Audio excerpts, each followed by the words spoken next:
Bismillahirrahmanirrahim.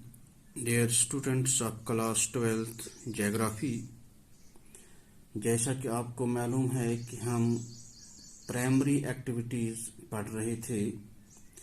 Primary economic activities का पहला हिस्सा जिसमें प्राइमरी एक्टिविटीज़ आती हैं, प्राइमरी एक्टिविटीज़ की सब हेडिंग्स जो थी hunting and gathering, pastoral activities, fishing, forestry, agriculture, mining and quarrying, इसमें हमने अब तक हंटिंग और गैदरिंग पढ़ लिया।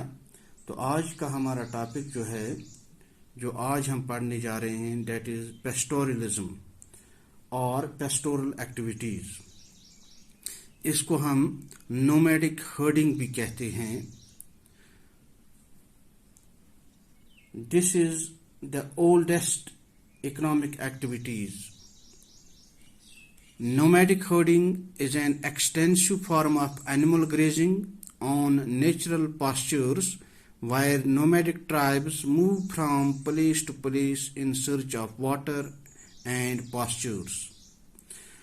चूँकि युस ये पेस्टोरलिज्म छु या नोमैडिक हर्डिंग युस छु, ये गई सो एक्टिविटी यथ मजन यम ट्राइब्स गुजर बकरवाल्स बक यम ट्राइब्स यम एनिमल्स रियर करान छ, यम जना एनिमल वबदावान छ, यम छन एग्रीकल्चर एक्टिविटीज करान कि यम छन हो फार्मिंग करान कि यथ मजन एग्रीकल्चर इन्वॉल्व गछि, यम छ गुपन रचान, चारवई रचान।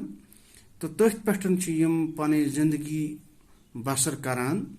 अमन चारवायन निशन अमन जैसे एनिमलन निशन यम तमाम चीज हासिल करान। यम यमन एनिमलन रियर करान, यम अमन वबदावान। यम वबदावन खतर गसन यमन आसिन बज बज तम चरागाह यमन मंजन यम अमन जानवरन रचन। तो यम वुचान यम विंटरस मंजन अकिस एरियास मन आसान, तो समरस मन बिकिस एरियास मन गसान। यम एक जाय पे बेकि जाय गसान। अत इहंदिस एक जाय पे बेकि जाय माइग्रेशन करनस, यम चारवई हेथ एक जाय पे बेकि जाय गसनस।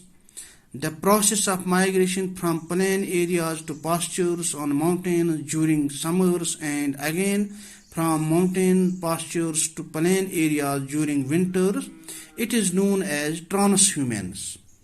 Ach is wanan ya su go transhumance. You see in migration yim ekis seasons man winters man gasan ekis areas man pat summers man eman bix areas man panan yim revered het. It is called transhumance. This nomadic herding, it is confined to sparsely populated areas where surplus land is available. ये nomadic herding या pastoralism छु तथ areas मन तथ जमीन किस तथ खेतस मन एवान करन येति sparsely populated areas यम आसन येति population कम आशि यल जमीन आशि वारिया यथ यल जमीनस पेटन यम पनन यम चारवई हेकन रचित। It is practiced in semi-arid areas of Central Asia, Africa and Southwest Asia. दुनियास मंजन यम semi-arid areas च यथ मन Central Asia च एवं Africa या Southwest Asia एवं च अमन एरिया मंजन च ये nomadic herding या pastoralism एवं करना।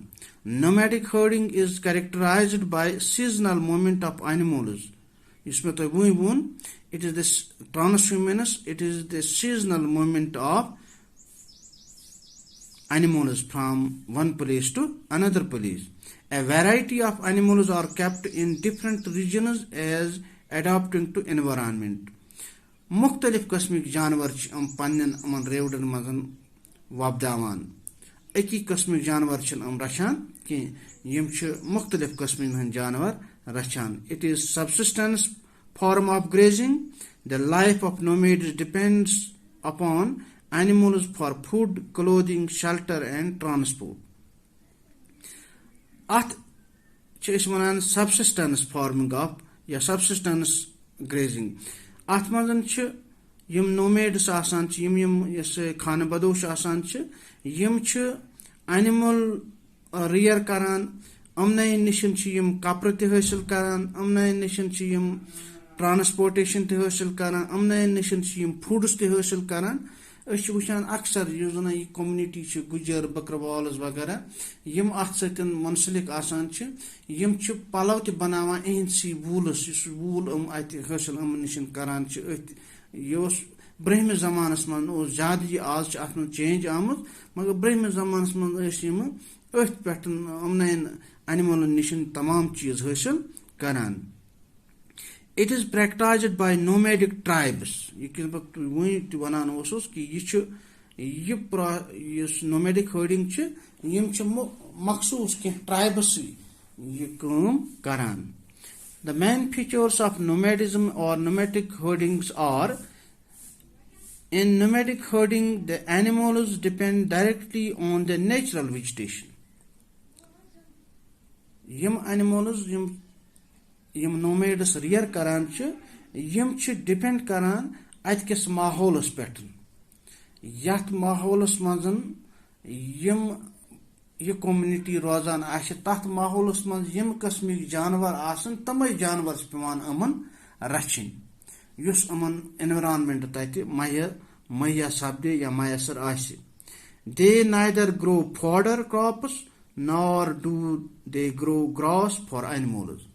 یم چھن یت کنن اس وچان چھ یم یس یہ کومنٹی چھ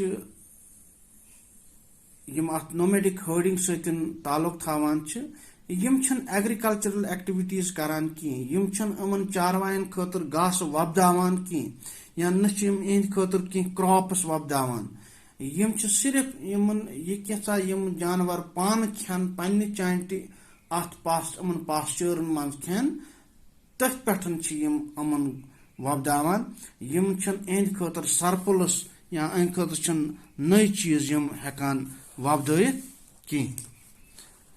Nomadic herders with their animals wander from one place to another in search of grass and water. یم ساتن یمن امن نومیڈک ہرڈنگ وبداون والن یم ساتن اکس ایریاس مزن گاس مکلان یا واٹر قلت گژھان یم یہ ایریا تراوان تو یم پتہ بیکس ایریاس مزن گژھان پنن یم ریوڈ ہیتھ پنن یم اینملز ہیتھ. In some regions, nomadic herds migrate seasonally. During summer, they take their animals to the highlands, and in winter, they shift to plains. Winters manz yim plain area manz yaman, to summers manz yim highland pattern gasan, kohan pattern gasan to tati wabdawan panin yim janwar.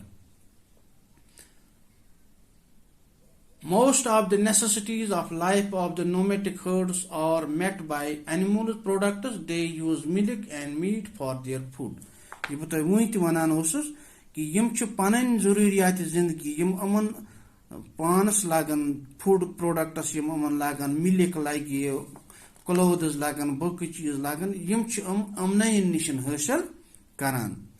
مطلب یہ کینٛژھا امہِ علاوٕ یِمن ضروٗرت آسہِ مطلب زندگی گزارنے خاطر یم چیز امن ضرورت پین چونکہ یمن اینملن پتہ کنان تو تک امن رۄپے یوان تم یم پتہ باقی اخراجات پورٕ کران. They also exchange animal products for obtaining their articles of daily use with salt, kerosene, etc.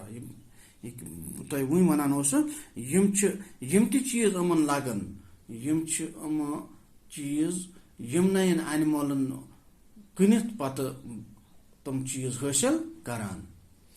The animals reared by them are sheep, cattle, goats, yak, camels and reindeers. یم nomadic people یم sheep rear karan, cattle rear karan, goats چھ وبداوان, yak چھ وبداوان, camels چھ وبداوان یا بیٚیہِ چھِ reindeers یم چھ آسان یم جانور مختلف قسمک جانور چھ یم پنن امن کھیلن مزن وبداوان. The three regions of nomadic herdings are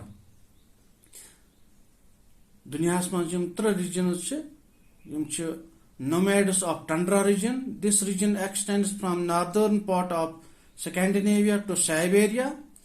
Now, nomads of Central Asia. This region is extending from Central Asia to Mongolia, including Tibet, Russia, Turkmenistan, Arabia, Iran, and Afghanistan. Yemen area manzan chh ye nomadic herding iwan karna. So this was today's topic, that is nomadic herding or pastoral activities. तो कल हम पढ़ेंगे primary activities का एक और हिस्सा. Thank you.